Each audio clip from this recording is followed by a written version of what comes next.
Notre média accompagne tous ceux qui se préparent, qui vivent ou qui ont vécu la mobilité internationale. Déjà 2000 interviews disponibles sur françaisdanslemonde.fr. Je suis Gauthier Seyss et j'ai le plaisir de passer 10 minutes avec Vincent Catherine. On va parler du Canada. D'ailleurs, on y va tout de suite et on va à Vancouver. 10 minutes.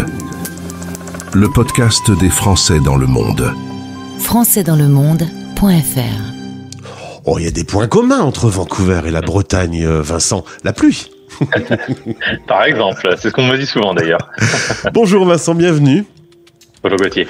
Tu es en effet originaire de Lorient en Bretagne, tu vas faire tes études à Rennes et à Nantes dans le domaine des RH, mais une fois diplômé, tu avais dans un coin de ta tête, suite à un article lu dans un journal, l'envie de faire un PVT. Alors pour nos auditeurs, on peut rappeler ce qu'est ce programme vacances-travail, un super dispositif qui ne fonctionne plus pour moi, je suis trop vieux, réservé aux jeunes. L'âge diffère de pays en pays, mais tu voulais faire ça. Oui, c'était le projet. Pendant que j'étais en études, je travaillais ce projet de un peu d'ailleurs, ne serait-ce que d'aller prendre l'air pour quelques années et peut-être de revenir en France. Donc je me suis informé sur le PVT et on peut encore remercier, je pense, toute l'équipe des PVTistes qui fournit un travail absolument incroyable d'information et de sensibilisation à ce sujet, qui m'ont permis justement de construire un projet qui tenait un peu la route et qui m'ont permis de m'informer justement sur le programme. Alors une fois qu'on s'informe et qu'on doit se lancer dans la procédure, la particularité avec le Canada, c'est que c'est un système de tirage au sort. Il y a plus de demandes que de personnes qui peuvent avoir l'autorisation de se lancer sur un PVT, et le tirage au sort, c'est le lundi. C'est long la procédure, c'est compliqué, ça coûte ? Alors c'est en soi même la procédure d'inscription vraiment facile.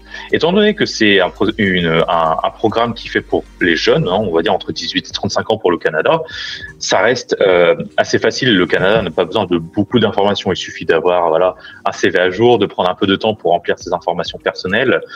Et à partir de là, ça roule. Ensuite, il n'y a entre guillemets plus qu'à être tiré au sort. Là, le temps varie évidemment entre chacun. C'est au petit bonheur à chance. Est-ce que ça coûte ? Alors, à l'heure actuelle, je me souviens plus malheureusement des tarifs, mais ça reste quand même ça reste abordable au vu de l'opportunité que ça offre. En fait, c'est surtout ça qu'il faut regarder. Parce que quand on est jeune, du coup, ça permet d'aller dans le pays pendant 2 années, de pouvoir y travailler, y vivre, d'avoir un visa assez léger par rapport aux autres visas. Pour moi, c'est le meilleur statut possible, surtout en tant que jeune, où c'est ça, on a cette opportunité d'aller dans un pays donc pour 1 ou 2 ans en fonction des pays. Au Canada, c'est 2 ans pour les Français, et ça, on peut bouger dans ce pays comme on le souhaite, travailler pour n'importe quel employeur, sous réserve de ne pas être dans un métier réglementé, bien entendu. Mais c'est ça, on a cette flexibilité-là qui est vraiment très agréable. Alors tu arrives en janvier 2021, c'est l'hiver du coup à Québec ? Totalement, là c'est en plein dans l'hiver, la neige... Et moins 30 quoi ? On a eu, pas des moins 30, mais on a eu des bons moins 15, moins 20 au pic des périodes, avec le vent qui fait un ressenti un peu... Qui aide un peu au ressenti, qui pique un peu, ouais, exactement. Alors ça ne s'invente pas, tu fais un woofing, ça aussi on peut en parler. Tu bosses, en échange tu as un logement, et tu bosses dans le sirop d'érable, ça c'est une blague. Alors en fait j'ai eu de la chance parce qu'à cette époque-là on n'était pas encore dans la reprise du Covid, et pour partir au Canada, même avec un PVT, il fallait une offre d'emploi. Et j'ai réussi, grâce à une connaissance, en fait, à obtenir ce contact d'un couple de retraités français, mais qui ont emménagé au Québec il y a de cela plus de 50 ans maintenant, et à la retraite se sont décidés à avoir leur petite ferme avec quelques animaux et à produire leur propre sirop d'érable. Et donc, ils recherchaient du monde, tout simplement pour faire la nouvelle saison, pour s'occuper des animaux, etc., parce qu'ils ont une grande maison et ils aiment rencontrer du monde. Et donc, j'ai pu être en contact avec eux, et ils m'ont dit, écoute, on va peut-être faire une dernière saison avant de partir définitivement en retraite. Donc, j'ai eu cette opportunité-là d'être hébergé chez eux en pleine campagne au sud du Québec, et de faire, du coup, entre autres, la production pure artisanale du sirop d'érable. Et comment on fait du sirop d'érable ? Alors c'est assez simple en fait. En attendant, il faut attendre que les jours commencent à être un peu plus doux. Il faut une nuit très froide et un matin très doux. Et les arbres, donc les érables, tout simplement, vont commencer à pomper de l'eau dans les terres via leurs racines. Et en fait, on va faire un petit trou à la perceuse, c'est ce qu'on faisait, dans le tronc de l'arbre. On va mettre un petit robinet, y accrocher un seau, un couvercle, pour éviter que des insectes y rentrent.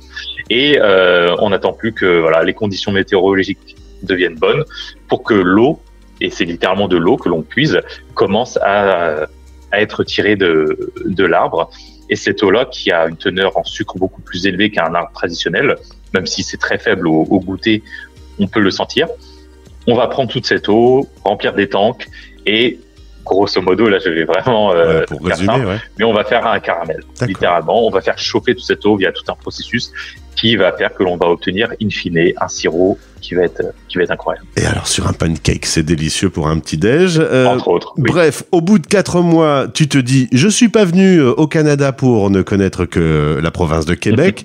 Tu vas décider de partir dans l'Ouest canadien. Alors attention, rappelez-vous, chers auditeurs, que le Canada est un peu grand, un peu large et un peu haut.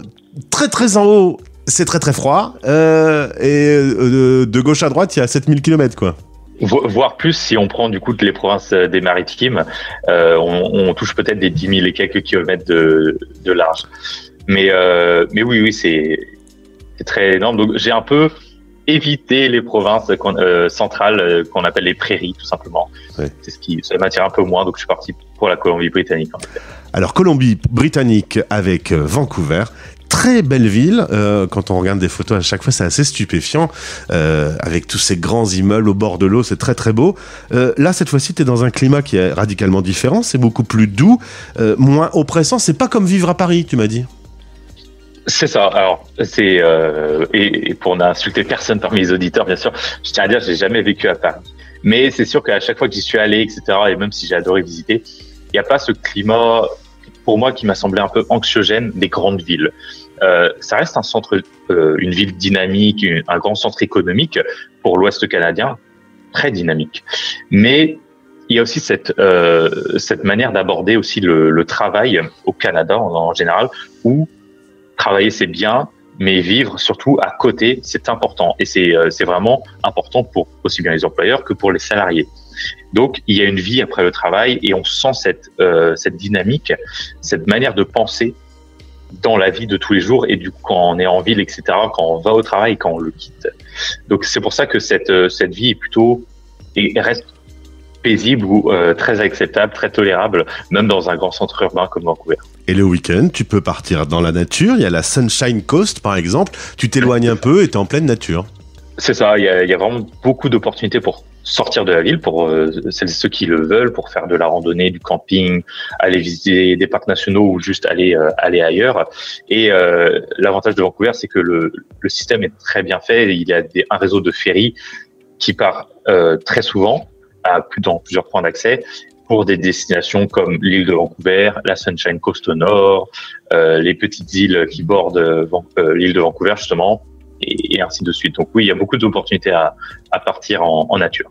Alors le Canada parle deux langues, l'anglais et le français, c'est statutaire. Nous, on voit le Premier ministre Trudeau parler en français, mais si la question lui est posée en anglais, il répond en anglais. Par contre, quand on vit réellement à Vancouver, par exemple, le français est un peu moins omniprésent. Tu rentres pas dans une boulangerie pour demander une baguette en français.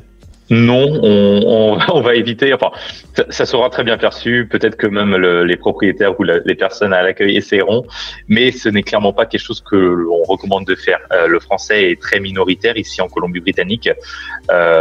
C'est beaucoup moins parlé que l'anglais, que le mandarin, que le Punjab, donc l'une des langues indiennes plus parlées, dialecte indien.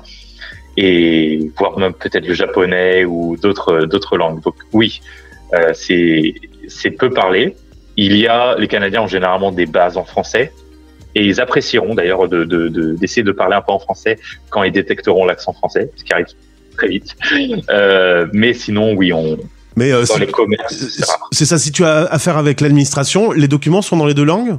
Oui et non. Si on a affaire à l'administration fédérale.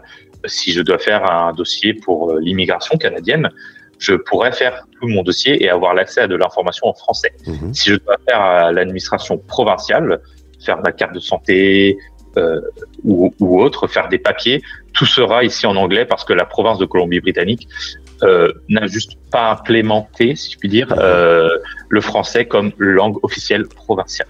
En Belgique, il y a un petit conflit entre le néerlandais et le français. Il n'y a pas vraiment de conflit ou on n'est pas toujours d'accord sur ces deux langues aujourd'hui ? Je pense pas qu'il y ait de conflit parce qu'il y a cette... Il y a tellement une multiculturalité omniprésente à Vancouver où tout le monde en fait essaye, vient un peu avec son anglais, approximatif ou non, plus ou moins bon, et essaye de faire sa vie avec et de créer une communauté autour de cela. Donc de conflit sur le français, non. Par contre, il y a une vraie volonté de la part des acteurs francophones d'augmenter la présence francophone et la reconnaissance du français comme langue officielle fédérale pour l'implémenter au provincial. Alors on va parler justement de ton travail autour de la francophonie. Juste un dernier mot, il n'y a pas réellement de quartier français. Il y a Maillerville, qui est une ville juste à côté, qui était ancienne capitale francophone. Là, il y a du français, mais sinon, dans la ville même de Vancouver, pas tellement. Non, les Français sont très éparpillés. Pour le coup, il n'y a pas de quartier réellement français. Il y avait une volonté à l'époque de créer un quartier français dans les années 70, je pense, peut-être même avant, mais sinon ce projet visiblement n'a jamais abouti. Alors un jour tu as une amie qui te parle d'un speed jobbing et tu te retrouves du coup à travailler dans la CDE, un organisme à but non lucratif qui défend justement la francophonie et qui aide le développement économique pour aider les immigrants à venir s'installer, qu'ils soient particuliers ou entreprises. Alors SDECB pour la Société de développement économique de Colombie-Britannique du coup, et c'est ça. Donc c'est un organisme non lucratif qui a vraiment cet objectif de développement économique francophone au travers de l'employabilité, au travers de l'entrepreneuriat. Donc c'est plutôt aider les entrepreneurs justement qui veulent soit créer une entreprise tout simplement ici de zéro, importer une entreprise qu'ils ont créée peut-être ailleurs ici. C'est accompagner les immigrants francophones les PVTistes ou autres, qui veulent s'installer ou qui veulent en tout cas trouver du travail et s'insérer sur le marché du travail. Donc on fait de l'accompagnement à ce niveau-là, notamment également dans le développement communautaire francophone. Donc c'est ça. Vincent, j'ai un peu l'impression que la Bretagne, elle est loin pour toi et qu'elle restera loin. J'ai l'impression que tu t'y sens bien là dans ce job, avec cette francophonie, avec ce beau pays. Enfin, je sais pas, j'ai l'impression que tu as trouvé ta place. C'est très agréable, sincèrement. La qualité de vie, le mode de vie, la culture et tout ça, franchement, personnellement, j'aime beaucoup. Il y a toujours des choses qui manquent, c'est sûr. J'ai pris mon drapeau avec moi au cas où, quand même, à l'époque. Évidemment, tout Breton a son drapeau dans sa chambre. Hein. Toujours. Mais c'est ça, il y a comme toujours, il y a des avantages, inconvénients. Si on parle de Vancouver, on sait que c'est une ville qui reste très chère en coût de vie. Ça, c'est une réalité. Mais derrière, oui, je m'y plais. Il y a des opportunités. Je trouve que le marché du travail, enfin pas tant le marché du travail, mais le travail en lui-même. La relation au travail. C'est ça, la relation au travail est tellement différente et peut être source de plus de challenges, d'opportunités. On peut évoluer beaucoup plus facilement, aussi bien verticalement, donc via des promotions, que horizontalement, pour élargir tout simplement le poste pour lequel on a pu être embauché et avoir, c'est ça, plus de projets sur lesquels travailler. On fonctionne beaucoup par projet ici. Il y a cette façon de travailler que personnellement j'aime beaucoup à voir. Ça, je suis encore récent au Canada, mais oui, j'ai peut-être volonté à y rester un peu plus longtemps que prévu. Et ma dernière question, c'est un jeune pays qui attire beaucoup d'immigrants, comme toi par exemple. Hein, tu quittes l'Orient pour vivre aujourd'hui à Vancouver. On me dit que de temps en temps, il y a un peu de racisme des Canadiens sur toute cette nouvelle population qui arrive, qui font monter les prix, qui font que le logement, ça devient difficile, etc. Tu le ressens au quotidien ou peut-être pas spécialement toi dans le domaine dans lequel tu bosses? Dire qu'il y a du racisme de manière générale, oui, j'ai envie de dire, malheureusement, ça existe partout. À le ressentir, non. Est-ce qu'on voit de temps en temps des discours de citoyens, de gens un peu lambda, dire oui, c'est à cause des immigrants que on a des problèmes de logement, que les prix augmentent, etc. Ça existe, bien entendu. Mais on sait notamment que autant on ne peut jamais mettre la faute sur l'immigrant. C'est pas la faute de l'immigrant s'il est là, c'est sa décision ou pas. Certains, c'était pas un choix de venir. Mais c'est les politiques d'immigration qui ont fait qu'elles ont été tellement mise en avant et les chiffres d'immigration étaient tellement énormes aussi ces dernières années qu'il y a eu un goulot d'étranglement à un moment sur quelque chose. Quelque chose, ça a été entre autres le logement. Mais à y vivre le racisme, non, je trouve que globalement les Canadiens sont quand même accueillants, tolérants. C'est sûr qu'il y a toujours des marges de manœuvre, etc. Mais globalement, je trouve que ça reste très correct pour un pays où justement il y a une telle immigration. Eh ben, merci beaucoup Vincent pour ce petit voyage au Canada et plus spécifiquement dans cette très belle ville de Vancouver. Au plaisir de te retrouver sur cette antenne. Merci beaucoup. Français dans le monde.